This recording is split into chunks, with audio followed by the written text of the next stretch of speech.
Tendió a su acompañante al emitir ronquidos tan fuertes y extraños durante el sueño que llegó a pensar que estaba poseído. Eso me pasaba a mí, Mari, hasta hace unos meses. Su pareja aseguró llevar más de 10 años de casados y conocer bien ese particular comportamiento que a veces le genera miedo. Y mi comentario no le genera nada, Mari.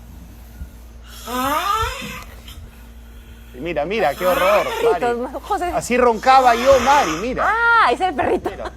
Ay, ¿qué perrito? Oye, no, pero eso parece una posesión demoníaca. Pero eso se puede operar, ¿no? O sea, el tema del ronquido se opera y no es complicado. Yo creo que está ahí.